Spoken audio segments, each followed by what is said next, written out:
러시아군이 우크라이나 수도 키예프 외곽 30km까지 접근했습니다. 하지만 우크라이나군의 강력한 저항으로 러시아군이 주춤하는 분위기로 전해졌는데요. 취재기자 연결해서 자세한 내용 알아봅니다. 김선희 기자.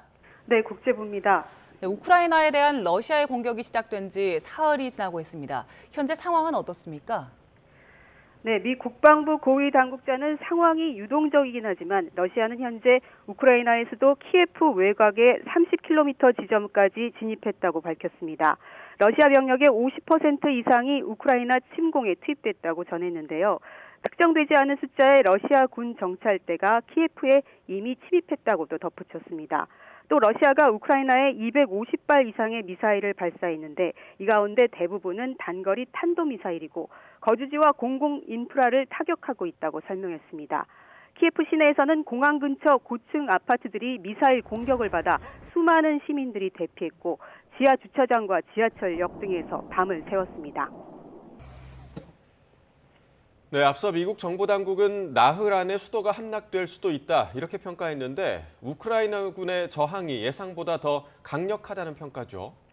네, 그렇습니다. 미 국방부 고위 당국자는 우크라이나의 저항이 러시아가 예상했던 것보다 더 거대하다고 평가했습니다. 그러면서 러시아군이 결사적인 저항에 부딪혔고 이에 따라 주춤하는 분위기라고 전했습니다. 또 우크라이나의 저항이 성공적이라 러시아가 지난 24시간 동안 결정적인 계기를 만들지 못했고 특히 우크라이나 북쪽 지역에서 고전하고 있다고 설명했습니다. 아직 러시아군이 어떤 도시를 손에 넣었다는 징후도 포착하지 못했고 우크라이나에 간헐적으로 정전이 발생하고 있지만 인터넷 사용은 아직 대체적으로 가능하다고 전했습니다. 네, 이런 상황에서 수도 키예프를 지키고 있는 젤렌스키 대통령에 대한 재평가도 이어지고 있지요. 네, 정치 경험이 없는 희극인 출신으로 백전노장 푸틴을 상대할 수 있겠냐는 의심을 받던 젤렌스키 대통령도 재평가되고 있습니다. 젤렌스키 대통령은 키예프가 미사일 공격을 받은 다음 날 직접 스마트폰을 들고 측근들과 함께 거리에 서 있는 모습을 찍어 올렸는데요. 러시아 군대가 키예프로 다가오는 와중에도 대피하지 않고 차분하게 소셜미디어로 소통하는 모습이 호평을 받고 있습니다. 젤렌스키 대통령은 오늘도 SNS에 동영상 연설을 올리고 결사 항전을 독려했습니다. 네, 러시아와 우크라이나 평화 협상과 관련해서도 공방전이 치열하다고요.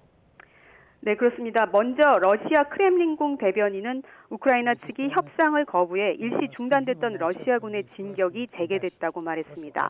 협상을 앞두고 푸틴 대통령의 명령으로 진격을 일시 중단했지만 하루 만에 군사 작전을 재개했다는 겁니다. 러시아는 회담 장소에 대한 이견으로 협상이 결렬됐다고 주장했지만 우크라이나는 러시아가 내세운 조건에 동의할 수 없었기 때문이라고 반박했습니다. 러시아가 중재자를 통해 전달한 조건은 항복을 요구하는 것이어서 받아들일 수 없었다는 건데요. 푸틴 대통령은 우크라이나와의 고위급 협상을 원하면서도 우크라이나 군부를 향해 권력을 장악하라고 촉구하며 이중적 언행을 이어가고 있습니다. 러시아에 대한 사이버 공격도 이어지고 있는 상황이지요. 네, 러시아 대통령실 공식 사이트인 크렘린궁 사이트가 현 시각 26일 한때 가동이 중단됐고요. 러시아 관영 스푸트니크 통신 역시 디도스 공격을 받았습니다. 스푸트니크 통신은 서방의 대러 제재 도입 이후 이런 공격이 발생했다고 보도하기도 했는데요. 이와 함께 러시아 집권당인 통합 러시아당도 공식 웹사이트도 대규모 디도스 공격을 받았다고 밝혔습니다. 러시아 공식 사이트에 대한 사이버 공격은 러시아군의 우크라이나 군사 공격에 대한 외부 세력의 항의로 추정됩니다. 네, 가장 실질적인 제재 조치로 여겨졌던 스위프트 결제망 차단 조치도 진전이 있었죠. 네, 미국이 러시아를 국제은행 간 통신협회 스위프트 결제망에서 배제하기로 결정한 것으로 전해졌습니다. 200여 개 나라 11,000개 금융기관이 사용하는 국제 결제망에서 러시아를 퇴출하는 조치인데요. 스위프트 배제는 가장 실질적이자 강력한 제재로 언급돼 왔지만 러시아와 무역이 활발한 국가 역시 피해를 입을 수밖에 없어 여러 논쟁이 있었습니다. 이와 관련해 지금까지 반대 목소리가 컸던 독일도 서방이 러시아의 스위프트 제재에 합의했다고 밝혔습니다. 러시아의 스위프트 퇴출은 러시아의 해외 달러 결제를 원천 봉쇄한다는 점에서 파장이 클 것으로 전망됩니다. 러시아도 가장 민감하게 반응했던 제재인 만큼 앞으로의 대응이 주목됩니다. 러시아에 대한 다른 제재들도 이어지고 있다고요? 네, 러시아에 대한 가시화된 제재가 시작됐습니다. 먼저 프랑스군이 러시아로 향하던 러시아 화물선을 영불 해협에서 납포했습니다. 납포된 화물선은 유럽연합이 제재를 가한 러시아 기업 소속으로 추정되는데요. 서방이 러시아에 대한 제재를 가한 뒤 러시아 화물선이 붙잡힌 것은 이번이 처음입니다. 비행기 운항 역시 제한되고 있습니다. 에스토니아와 라트비아, 리투아니아 등 발트 3국은 자국 영공에서 러시아 항공기의 운항을 금지한다고 밝혔습니다. 이에 앞서 영국과 폴란드, 체코도 자국 영공에서 러시아 항공기 운항을 금지했습니다. 세계 각국의 우크라이나에 대한 지원 어떻게 지금 이어지고 있는 상황입니까? 네, 먼저 미국은 3억 5천만 달러 규모의 무기를 추가로 지원한다고 발표했습니다. 또 북대서양조약기구 나토 국가들은 우크라이나에 잇따라 무기를 추가 지원하기로 했는데요. 이미 2,000기의 대전차 미사일을 제공한 영국도 무기를 추가로 공급해 주기로 했고요. 독일 역시 대전차 무기 1,000정과 군용기 격추를 위한 휴대용 적외선 유도 지대공 미사일 스팅어 500기를 우크라이나에 공급합니다. 네덜란드 정부도 우크라이나에 휴대용 스팅어 미사일 200기와 로켓 400기 등을 지원하겠다고 의회에 보고했습니다. 현재 우크라이나에 체류하고 있는 우리 교민들 상황 궁금한데 어떻습니까? 네, 현지에 체류하던 우리 국민 7명이 추가로 출국을 완료했습니다. 2명은 폴란드, 5명은 루마니아로 각각 출국했는데요.